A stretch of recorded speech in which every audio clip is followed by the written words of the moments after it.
Hello, and thanks for joining Black Girls Camp vlog. Don't forget to like, share, and subscribe so that you can stay in the know. Visit our website, blackgirls-camp.org, or follow us on Instagram and Twitter. Thanks for watching. It's always refreshing for me to be driving on an open road with the sun beaming down and the wind blowing through the windows, especially when I'm headed to the campground.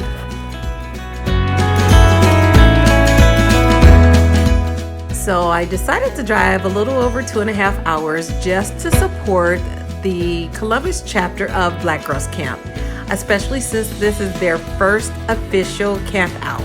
And boy, were they surprised. Hi, LaShawn. Hi, Morgan. Hi, Danielle. Good, how are you? Not yet. I am. How are you? Surprise. Ordinarily, I would set up a tent. I am considered a tent dweller, but this time I wanted to give car camping another try. The first time I did car camping, I had a much smaller vehicle, but things were just different. I set up my canopy that provided shelter, kept me nice and dry when it rained the next day, and also provided shade when the sun did come out. As you can see, I put my lights around. I fit everything under very nicely, and it just made it really cozy for me.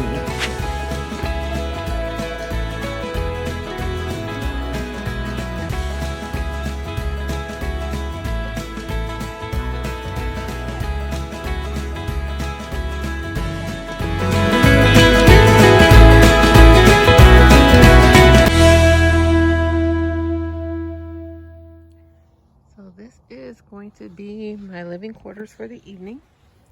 I do have a pop-up shower, but I did not bring it. So this is going to be my bathroom. This is just a pop-up privacy tent. And that's my bathroom for the evening. I just roll out of the car and jump in if I need to in the middle of the night. I do have it staked down with some guidelines to keep it from coming over. And this is what it looks like. I have the reflective port to keep light out, a little privacy. This is my bed. I have a twin blow up. On top of that, I have the Wilpo 3-inch foam mattress. And then I have this blanket to keep the clutter out. I have a 20 below sleeping bag. And then I have a comforter on top of that. I have some hot hands, and I have everything that I need. It's going to be close by. I did not cover the back window this time because I have assessed the area and there's no one in that back area. But I do have another one of those front window covers that I can put back there if I wanted to or need to. I do have a little bit of a carpet there to add just a little bit of comfort. I put some lavender essential oil in there. I have another blanket. This is a wool blend blanket that I got from the Army surplus store that I can add. And then I have my clothes and all of my gear here in case I do need to add some layers throughout the night, but I doubt I will. Okay, so I am in my car, and I can tell you right now, I've only been in it for maybe 5 minutes, and already I am hot. I'm gonna pull off some layers because I am very, very warm. I'm almost uncomfortably warm. So that's a plus that I kind of overdressed. I'd rather overdress than underdress and then regret it later. So I did throw some hot hands in the bottom of my mummy sleeping bag just to kind of create that warmth. And it's definitely working. But other than that, I'm comfortable. It's very quiet. I have my music going, and I'm probably going to watch a movie. Good morning. So everything went well last night as far as my sleeping arrangements. The only thing is, because I have my vehicle, my second row seats do not fold completely flat like my Jeep, so it has a bit of an incline. I don't have a platform up under, which kind of made my back a little bit uncomfortable. And I also kept finding myself sliding to the rear of my vehicle. But it was very, very quiet. I didn't hear anything. Once you close those doors, you don't hear anything. It was very quiet and I was very warm. I knew it was cold outside because I stepped outside about 5:30, 5:40-ish this morning to use the bathroom. And like I said, I do have my bathroom set up in a privacy pop-up tent right outside my door. So I literally just like rolled over, got out, went to the bathroom, and got back in. So when I got out, I left the door open, and that let a lot of that cold air into my van, or into my my SUV. So the inside got cold, but once I got back down into my sleeping bag, I was good. I mean, I was so set. And I didn't wake up again until about like 4 or 5 hours later. So it's good. So far, so good. I can do this. I'm testing a lot of things out. I'm still trying to work out. I'm going to find a template to do my side windows so that I can have something set in the side windows. They're like the little triangle part there. But I tried to do something like this, and yeah. Also, I have no headroom. Like, not that I really need it. I had my tablet last night, and I ended up falling asleep watching a movie. I was just out. I was out.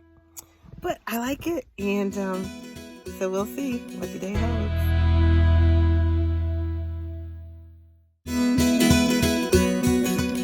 There has been evidence that Ricky the raccoon came back to our campsite. So when we were there at the fire, we kept hearing it rustle through the leaves. I didn't have any cayenne pepper this time. I tried to use regular black pepper. Obviously didn't work. I thought I put everything up, and apparently I didn't, because he came and got that, which I'm trying to think, what did I have in there? Did not get onto the stove. There's no evidence of him being on the stove. You can see his little prints everywhere. Little rascal. I got something for him tonight. I think Ricky found a way to get in. I did do a bungee, and you could see he had just, you see, he was everywhere. He was everywhere. And I recall putting that in my cooler. So I think he managed to get in the cooler to get that out. He was everywhere. I left those at that was rookie move. I strung that up because I didn't want to put it in the trash. I mean, in my car, but yeah, I think he may have gotten in my cooler. So sadly, the raccoon did get into my cooler, even with the bungee. I did have it bungeed enough. So the next time I'll just set it under the picnic table. You set it under the bench with the opening actually facing into the bench, and then there is no way they can eat. They would have to lift the entire picnic table to even open it. So the only things that were salvageable were, so this I have to clean. Obviously, that's my wine glass I have to clean. But I sanitized these things down. I sanitized this out. I used a shower head to actually clean it on the inside and out. So I sanitized that. And then these were packaged. So I sanitized these all off. This is the only thing that was salvageable. This, I sanitized that. And there's no evidence that he even tried to get into there. So I feel confident eating that, and I am going to eat it. And yeah, thankfully my camping partner had some bagels and things, and so I'm gonna eat that. I'm gonna go into town. I'm gonna have something for lunch. Yep, it got me. Rookie move, but it's okay. So that's all of my food in the garbage because Ricky attacked my cooler overnight.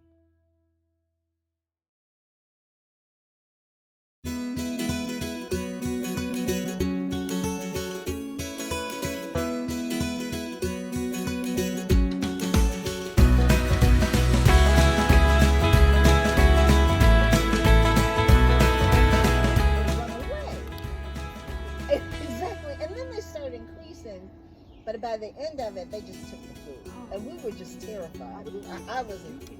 Exactly. And I was telling Netta. They were big. These were the pink butted ones with those sharp teeth. Exactly. I was like, oh no. You can have all of this. That's a truly like, see what had happened was. I said, okay, if I go to I'll go to right. That would be a big base camp would be good enough. Sure did, went to it. Thank you. Never there.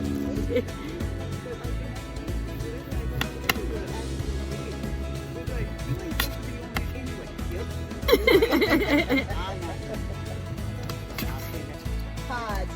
Yeah, now that I don't. How do you sleep?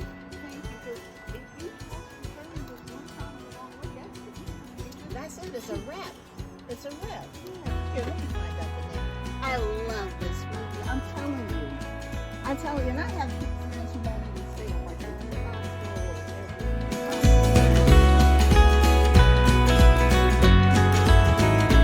So I just wanted to demonstrate how you could possibly save your cooler if you don't have a bungee, or if your bungee isn't strong enough, or if you have a motivated raccoon.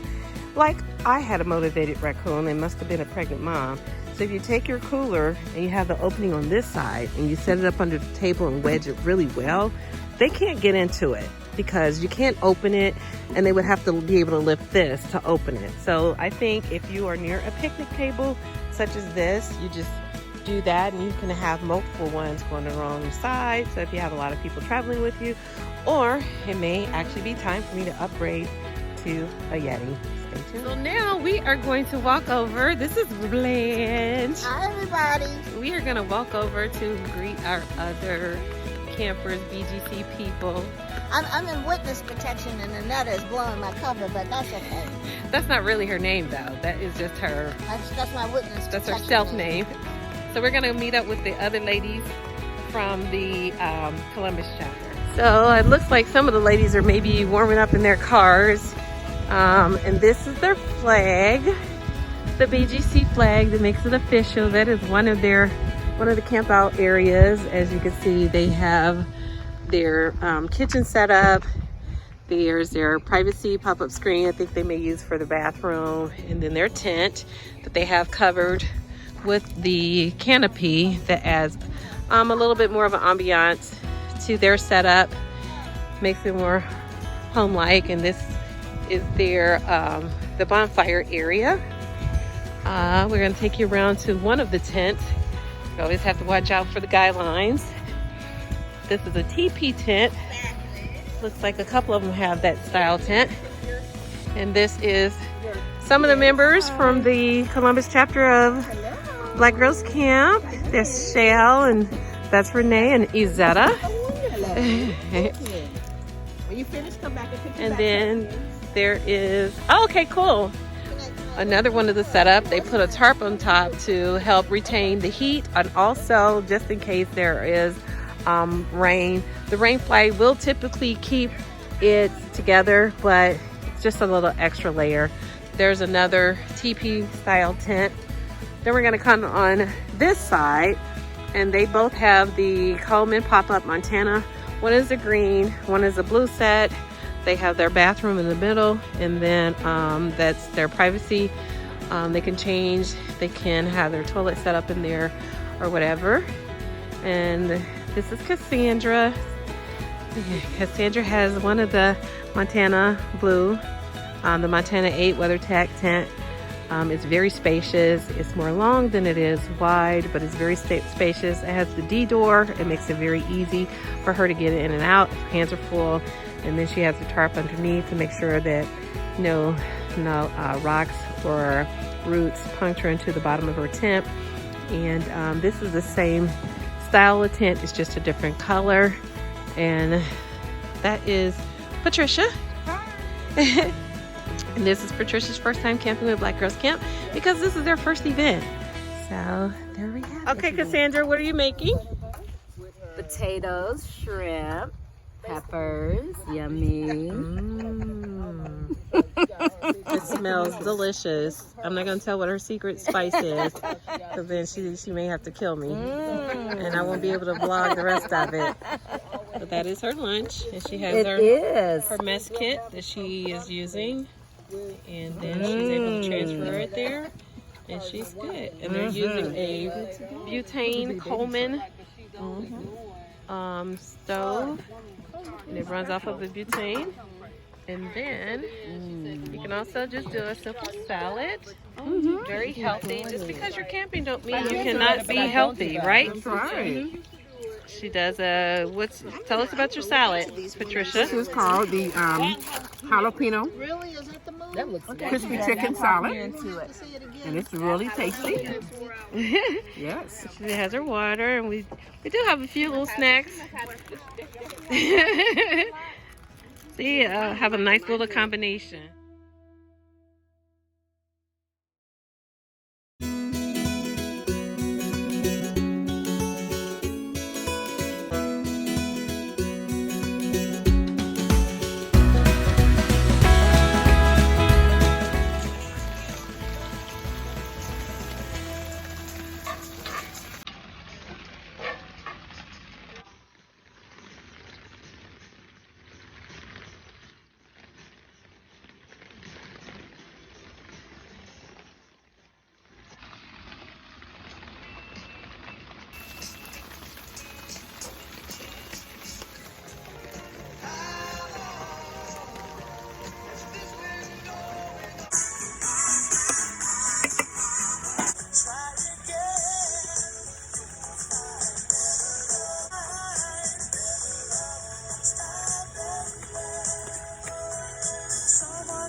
So what I did was, instead of me leaving my sleeping quarters set up the way I did, I folded down all the sheets, I folded in the mattress, and then that gives me plenty of space to finish packing, to load my chuck box and anything that won't fit on my trailer carrier, and that way it doesn't look stuck. And when it's time to unload, when I get home, I can just unload everything, put it in the shed, and then I'm ready for the next trip. I'm sitting here packing up my things, and I turn around and there's this dog. I don't think you should be having that one. I don't know where he came from. So this is what it looks like after I have completely packed up everything. Rounding third and heading home. It was good. Congratulations, Black Girls Camp Columbus chapter, on your first of many, many more happy camping experiences. Thanks for watching. Until next time.